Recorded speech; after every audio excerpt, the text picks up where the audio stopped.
तो क्रॉस ए में लिया गया है white I and yellow body, जो कि बहुत ही ज़्यादा टाइटली लिंकेड होता है, मतलब कि ये दोनों जीन टाइटली लिंकेड होता है, जिसकी वजह से कि रिकॉम्बिनेशन यहाँ पे बहुत ही कम होता है, मात्र 1.3% रिकॉम्बिनेशन है। वही क्रॉस बी में देखें तो वाइट आई एंड माइन्यूचर विंग लिया गया है एंड ये दोनों जीन के बीच का जो डिस्टेंस है ये बहुत ही ज़्यादा है, जिसकी वजह से रिकॉम्बिनेशन आता है 37.2%।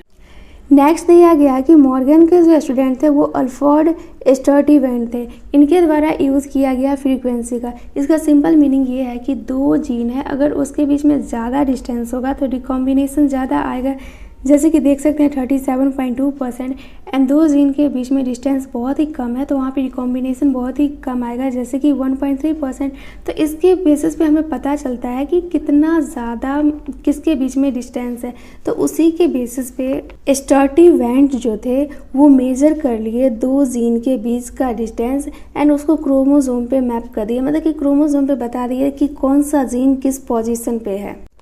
तो यहाँ पे जेनेटिक मैप का इम्पोर्टेंस बताया गया है, मतलब कि जेनेटिक मैप का एक्सटेंसिवली यूज़ हुआ था जब सीक्वेंस किया गया था ह्यूमन का जितना भी जीनोम था सबको, मतलब कि ये बहुत ही इम्पोर्टेंट रोल प्ले किया है ह्यूमन जीनोम सीक्वेंसिंग प्रोजेक्ट में।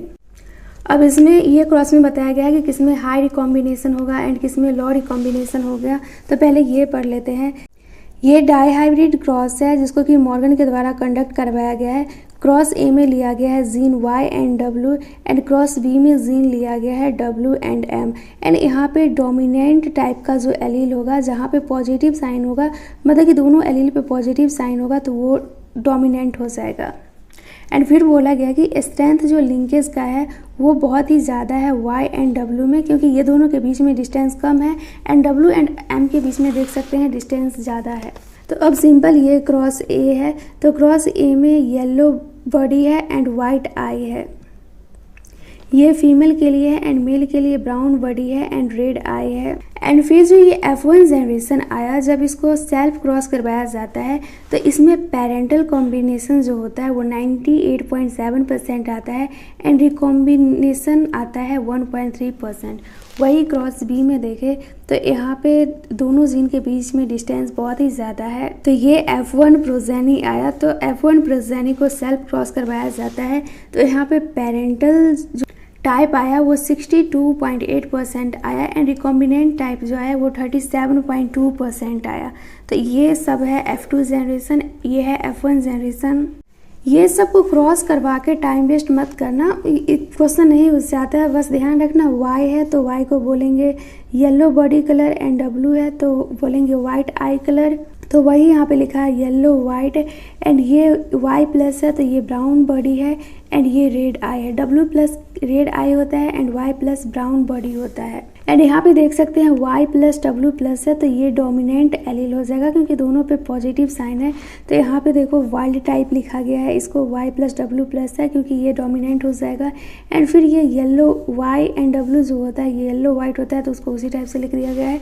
जहाँ पे भी देखो वाई प्लस डब्ल्यू प्लस है तो ये डोमिनेंट होता है तो यहाँ पे वाइल्ड टाइप लिखा गया है। एंड यहाँ पे वाई प्लस डब्ल्यू में वाइट लिखा गया है, वो इसलिए कि दोनों पे अगर पॉजिटिव साइन रहता है तो यहाँ पे डोमिनेंट होता है एंड ये वाइल्ड टाइप का होता है। बट वाई पे पॉजिटिव है और डब्ल्यू पे नहीं है तो ये डब्ल्यू यहाँ पे डोमिनेंट कर जाएगा एंड ये वाइट आ जाएगा।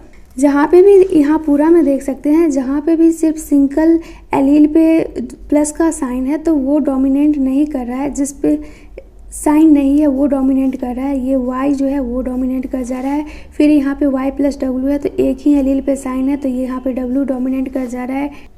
यहाँ पे भी देखेंगे दोनों में से एक पे ही साइन है तो यहाँ पे येलो डोमिनेट कर रहा है। नेक्स्ट है पॉलीजेनिक इनहेरिटेंस। मेंडल के द्वारा स्टडी किया गया था दो ट्रेट्स के बारे में, तो इनके द्वारा डिस्क्राइब किया गया दो ट्रेट्स, जैसे कि फ्लावर का कलर ले तो यहाँ पे दो ही ट्रेट्स होगा, या तो पर्पल होगा या फिर वाइट होगा। पर्पल डोमिनेंट होता है एंड वाइट रेसेसिव होता है। फिर हाइट के लिए भी ले तो यहाँ पे दो ही ट्रेट था, एक टॉल था एंड एक शॉर्ट था।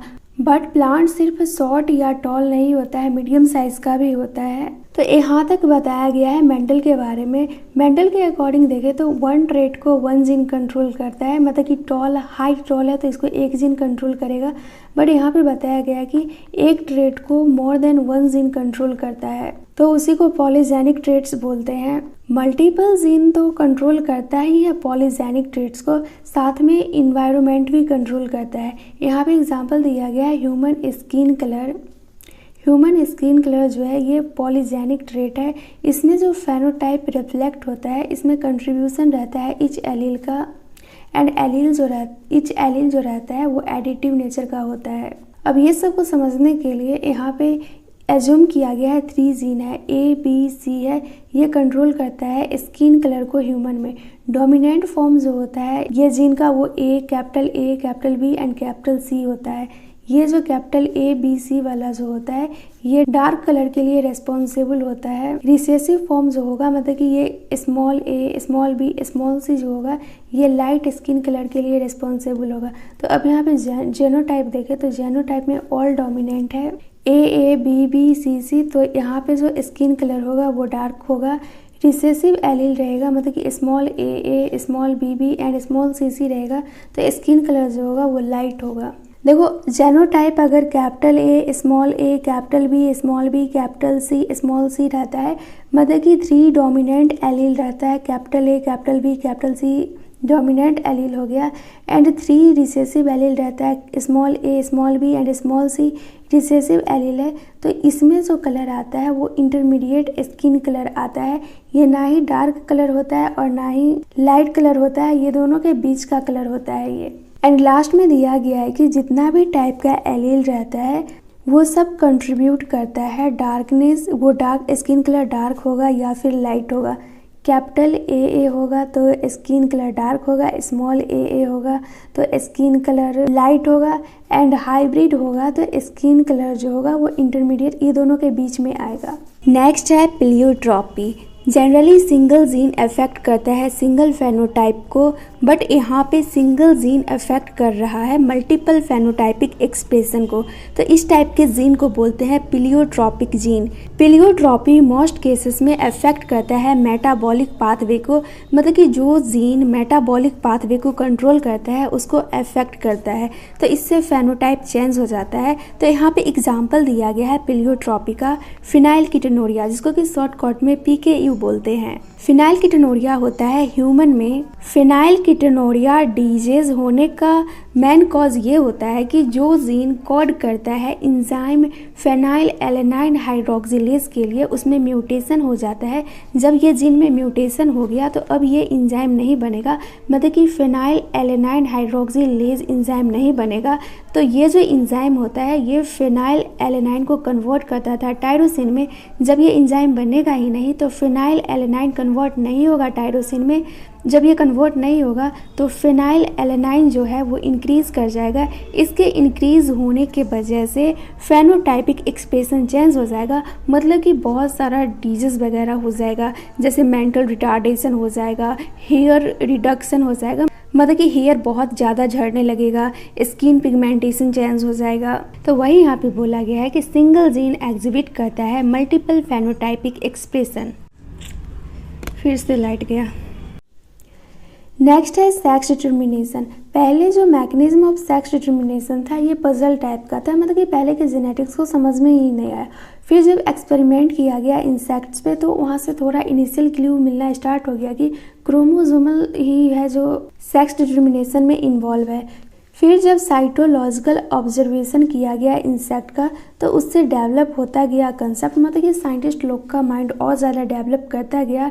एंड इससे पता यही चलता है कि क्रोमोसोम जो होता है ये बेसिस होता है सेक्स डिटर्मिनेशन का।